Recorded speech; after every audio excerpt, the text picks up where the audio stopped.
प्रधानमंत्री नरेंद्र मोदी ने कहा, दिव्यांगजन का पदक जीतना समाज के प्रत्येक वर्ग के लिए प्रेरणा।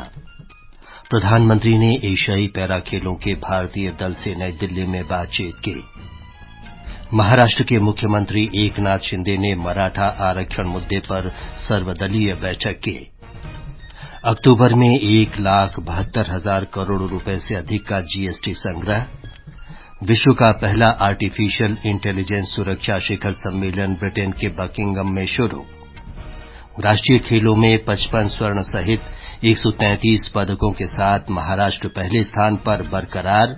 पुरुष डेकेथलॉन स्पर्धा में दिल्ली के तेजस्विन शंकर ने स्वर्ण पदक जीता।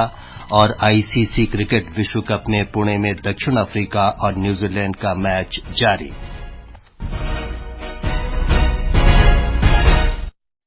समाचार संध्या के साथ मैं विमलेंदु पांडे।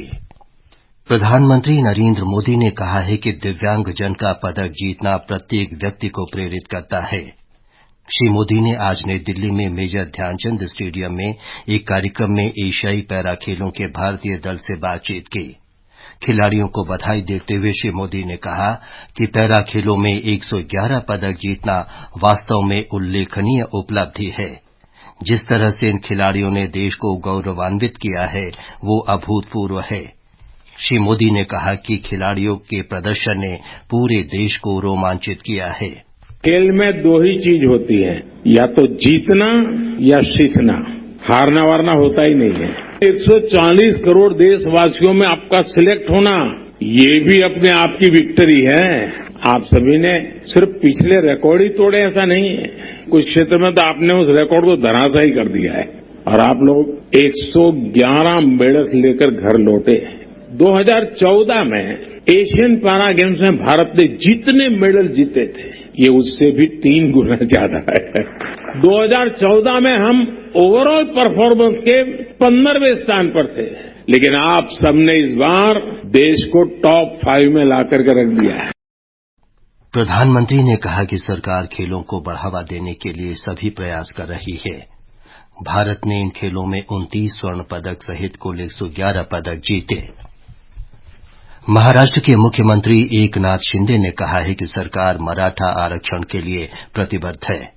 इस मुद्दे पर सर्वदलीय बैठक की अध्यक्षता के बाद पत्रकारों से बातचीत में श्री शिंदे ने कहा कि राज्य में सभी दलों का विचार है कि मराठा समुदाय को आरक्षण दिया जाना चाहिए।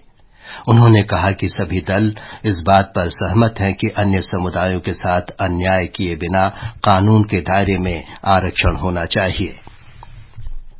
राजस्थान में विधानसभा चुनाव के लिए 3 दिन में कुल 104 नामांकन पत्र भरे गए। जयपुर की विद्याधर नगर सीट से भाजपा प्रत्याशी और सांसद दिया कुमारी तथा राजसमंद से दीप्ति माहेश्वरी ने आज पर्चा भरा। तिजारा से भाजपा प्रत्याशी महंत बालकनाथ ने नामांकन पत्र दाखिल किया। कांग्रेस उम्मीदवार मनोज कुमार ने भी आज नामांकन पत्र दाखिल किया।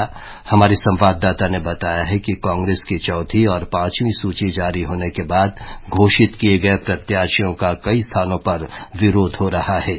धौलपुर जिले की बसेड़ी विधानसभा सीट से कांग्रेस का टिकट कटने से नाराज विधायक खिलाड़ीलाल बैरवा ने आज अनुसूचित जाति आयोग के अध्यक्ष पद से इस्तीफा दे दिया। उन्होंने राज्य की कांग्रेस सरकार पर दलितों की उपेक्षा करने का आरोप लगाया। कोटा के सांगोद विधानसभा समेत कई अन्य स्थानों पर भी कांग्रेस कार्यकर्ताओं ने घोषित किए गए प्रत्याशी के खिलाफ विरोध जताया है। इस बीच आज नई दिल्ली में भारतीय जनता पार्टी कार्यालय में कुछ कांग्रेस और आरएलपी नेता भाजपा में शामिल हो गए। जितेंद्र द्विवेदी, आकाशवाणी समाचार, जयपुर। भारतीय जनता पार्टी की केंद्रीय चुनाव समिति की बैठक नई दिल्ली में पार्टी मुख्यालय में हो रही है। बैठक में प्रधानमंत्री नरेंद्र मोदी, भाजपा अध्यक्ष जगत प्रकाश नड्डा, केंद्रीय मंत्री अमित शाह और पार्टी के अन्य वरिष्ठ नेता शामिल हो रहे हैं। बैठक में पार्टी द्वारा आगामी राजस्थान विधानसभा चुनाव के लिए भाजपा उम्मीदवारों के नामों को अंतिम रूप देने की संभावना है। मध्य प्रदेश विधानसभा चुनाव में नाम वापस लेने का कल आखिरी दिन है। राज्य की सभी 230 सीटों के लिए नामांकन पत्रों की जांच के बाद 4,439 में से 2,916 नामांकन पत्र वैध पाए गए। राज्य में मतदान 17 नवंबर को होगा। कांग्रेस के वरिष्ठ नेता राहुल गांधी ने आज तेलंगाना में लोगों से राज्य में कथित भ्रष्टाचार युक्त शासन समाप्त करने का आह्वान किया। कलवाकुर्ती में एक जनसभा को संबोधित करते हुए उन्होंने कहा कि अगर कांग्रेस पार्टी सत्ता में आई तो सारा भ्रष्टाचार का धन बाहर निकाल लिया जाएगा। मिजोरम विधानसभा चुनाव के मतदान के लिए कुछ ही दिन शेष होने के कारण प्रचार जोरों पर है। केंद्रीय मंत्रियों सहित विभिन्न राजनीतिक दलों के नेता प्रचार अभियान में जुटे हुए हैं। 40 सदस्यों वाली मिजोरम विधानसभा के लिए 7 नवंबर को मतदान होगा। वोटों की गिनती 3 दिसंबर को होगी। आकाशवाणी का समाचार सेवा प्रभाग आज अपने साप्ताहिक कार्यक्रम चर्चा का विषय है में 5 राज्यों में विधानसभा चुनाव के राजनीतिक परिदृश्य पर परिचर्चा प्रसारित करेगा। इसे रात 9:30 बजे से आकाशवाणी FM गोल्ड चैनल और अतिरिक्त मीटरों पर सुना जा सकेगा। ये समाचार हमारी वेबसाइट newsonair.gov.in/hindi और हमारे mobile app news on AIR पर भी उपलब्ध हैं। ये आकाशवाणी है। वस्तु और सेवा कर GST संग्रह इस वर्ष अक्टूबर में 1,72,000 करोड़ रुपए से अधिक रहा। वित्त मंत्रालय के अनुसार अक्टूबर में GST संग्रह पिछले साल की इसी अवधि की तुलना में 13% अधिक है। कुल राजस्व में से केंद्रीय वस्तु और सेवा कर 30,062 करोड़ रुपए, राज्य GST 38,171 करोड़ रुपए, एकीकृत GST 91,315 करोड़ रुपए और उपकर 12,000 करोड़ रुपए से अधिक रहा। आर्थिक जगत की अन्य खबरों के साथ हैं विशाल शर्मा। बॉम्बे स्टॉक एक्सचेंज का सेंसेक्स आज 63,591 पर बंद हुआ। नेशनल स्टॉक एक्सचेंज का निफ्टी 18,989 पर आ गया। अंतरबैंक विदेशी मुद्रा बाजार में रुपया 83 रुपए 33 पैसे के स्तर पर बंद हुआ। मल्टी कमोडिटी एक्सचेंज पर सोना 61,000 रुपए प्रति 10 ग्राम पर कारोबार कर रहा था। चांदी की वायदा कीमतें 71,400 रुपए प्रति किलो पर चल रही थीं और अंतर्राष्ट्रीय बाजारों में ब्रेंट कच्चे तेल की कीमतें $86.56 प्रति बैरल के आसपास कारोबार कर रही थी। विश्व का पहला आर्टिफिशियल इंटेलिजेंस सुरक्षा शिखर सम्मेलन ब्रिटेन के बकिंघम में शुरू हो गया है। कौशल विकास, उद्यमिता, इलेक्ट्रॉनिकी और सूचना प्रौद्योगिकी राज्य मंत्री राजीव चंद्रशेखर ने सम्मेलन के उद्घाटन सत्र को संबोधित किया। उन्होंने आर्टिफिशियल इंटेलिजेंस के साथ सुरक्षा, विश्वास और जवाबदेही पर पूरा ध्यान देने की भारत की प्रतिबद्धता दोहराई। उन्होंने कहा कि इस बारे में अंतर्राष्ट्रीय सहयोग अत्यधिक महत्वपूर्ण है, क्योंकि हमें ऐसे युग में भविष्य की प्रौद्योगिकी की तरफ बढ़ना है जहां वो मानवता के लिए सबसे अधिक रोमांचक अवसर उपलब्ध कराएगी।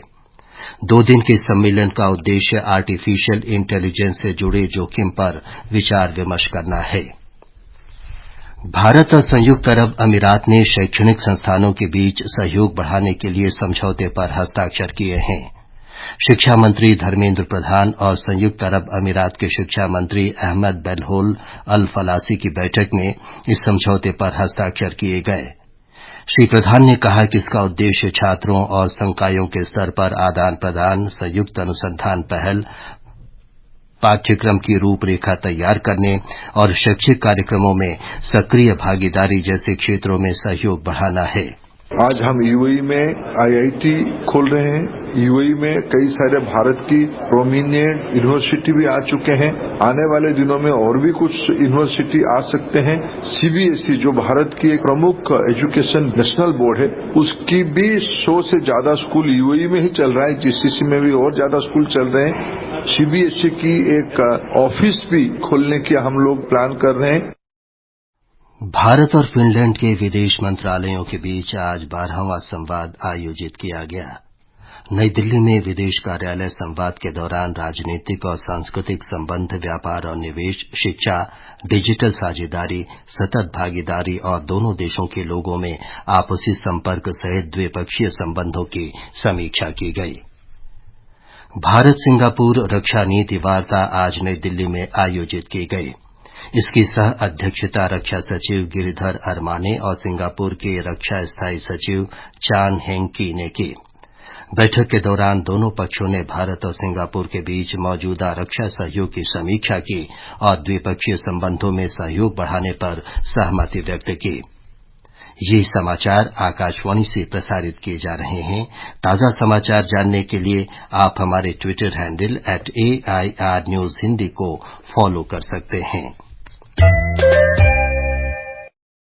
समाचार संध्या में आपका फिर स्वागत है। राष्ट्रपति द्रौपदी मुर्मू की 2 दिवसीय लद्दाख यात्रा आज संपन्न हो गई। राष्ट्रपति ने आज लेह में नागरिक अभिनंदन समारोह में भाग लिया। उन्होंने महिला स्वयं सहायता समूहों और लद्दाख के विभिन्न जनजातीय समुदायों के प्रतिनिधि सदस्यों के साथ भी बातचीत की। एक रिपोर्ट। राष्ट्रपति द्रौपदी मुर्मू ने अपने संबोधन में क्षेत्र में एकता, विकास और सुरक्षा को बढ़ावा देने के लिए सरकार की प्रतिबद्धता पर जोर दिया। उन्होंने कहा कि केंद्र शासित प्रदेश में प्रगति, शांति और समृद्धि का एक नया युग शुरू हुआ है और बुनियादी ढांचे के विकास, महिला सशक्तिकरण और समावेशी विकास में एक बड़ा बदलाव आया है। उन्होंने कहा कि सरकार ने आदिवासी समाज में सुधार के लिए कई पहलों को लागू किया है। आदिवासी समुदाय के सदस्यों ने अपने अधिकारों की सुरक्षा और सुरक्षा की पहल के लिए केंद्र सरकार के प्रति आभार व्यक्त किया। राष्ट्रपति ने लद्दाख के लोगों से अपनी संस्कृति और परंपरा को संरक्षित करने का भी आह्वान किया। राष्ट्रपति की लद्दाख यात्रा के दौरान क्षेत्र के आर्थिक विकास और सांस्कृतिक संरक्षण को बढ़ावा देने पर ध्यान केंद्रित करते हुए कई महत्वपूर्ण कार्यक्रम और बैठकें हुई। लेह लद्दाख से मुजफ्फर वानी की रिपोर्ट के साथ समाचार कक्ष से मैं अतहर सईद।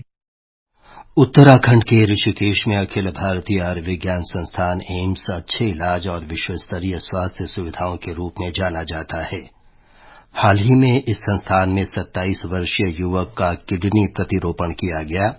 इसके साथ ही एम्स ऋषिकेश किडनी और लीवर प्रतिरोपण करने वाला प्रदेश का पहला सरकारी अस्पताल हो गया है। एम्स की निदेशक प्रोफेसर मीनू सिंह ने कहा कि जल्द ही अस्पताल में हार्ट ट्रांसप्लांट की सुविधा शुरू की जाएगी। कई स्पेशल प्रोसीजर्स जो यहाँ नहीं होते थे पहले, जो हमने इस साल शुरू किए हैं। एक है किडनी ट्रांसप्लांट, जो ट्रांसप्लांट ऑफ सॉलिड ऑर्गन्स, वो शुरू किया है, जिसमें किडनी ट्रांसप्लांट 2 हो चुके हैं और भी लाइंड अप हैं जो हो जाएंगे। इसी तरह से लिवर ट्रांसप्लांट हमारा इंस्पेक्शन हुआ है, जिसमें हमें सक्सेसफुल माना गया है और हम लिवर ट्रांसप्लांट भी जल्दी ही करने जा रहे हैं। गोवा में राष्ट्रीय खेलों में महाराष्ट्र 55 स्वर्ण सहित 133 पदकों के साथ शीर्ष पर बना हुआ है। सेना 28 स्वर्ण सहित 49 पदकों के साथ दूसरे स्थान पर पहुंच गई है। हरियाणा 21 स्वर्ण सहित 58 पदकों के साथ तीसरे स्थान पर है। पुरुष डेकेथलॉन स्पर्धा में दिल्ली की तेजस्विन शंकर ने स्वर्ण पदक जीता। महिलाओं की लंबी कूद स्पर्धा का स्वर्ण केरल की आंसी सोजन ने जीता।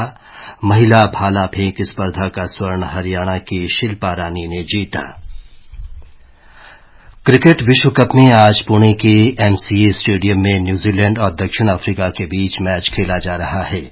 ताजा समाचार मिलने तक न्यूजीलैंड ने 32 ओवर में 9 विकेट पर 134 रन बना लिए थे। इससे पहले दक्षिण अफ्रीका ने निर्धारित 50 ओवर में 4 विकेट पर 357 रन बनाए। इस प्रतियोगिता में दोनों टीमें अब तक 6-6 मैच खेल चुकी हैं, जिनमें दक्षिण अफ्रीका ने 5 मैच में और न्यूजीलैंड ने 4 मैच में जीत हासिल की है। अंत में मुख्य समाचार एक बार फिर। प्रधानमंत्री नरेंद्र मोदी ने कहा, दिव्यांगजन का पदक जीतना समाज के प्रत्येक वर्ग के लिए प्रेरणा। प्रधानमंत्री ने एशियाई पैरा खेलों के भारतीय दल से नई दिल्ली में बातचीत की। महाराष्ट्र के मुख्यमंत्री एकनाथ शिंदे ने मराठा आरक्षण मुद्दे पर सर्वदलीय बैठक की। अक्टूबर में 1,72,000 करोड़ रुपए से अधिक का जीएसटी संग्रह। विश्व का पहला आर्टिफिशियल इंटेलिजेंस सुरक्षा शिखर सम्मेलन ब्रिटेन के बकिंघम में शुरू। और राष्ट्रीय खेलों में 55 स्वर्ण सहित 133 पदकों के साथ महाराष्ट्र पहले स्थान पर बरकरार। पुरुष डेकेथलॉन स्पर्धा में दिल्ली के तेजस्विन शंकर ने स्वर्ण पदक जीता। इसके साथ ही समाचार संध्या का ये अंक समाप्त हुआ। नमस्कार।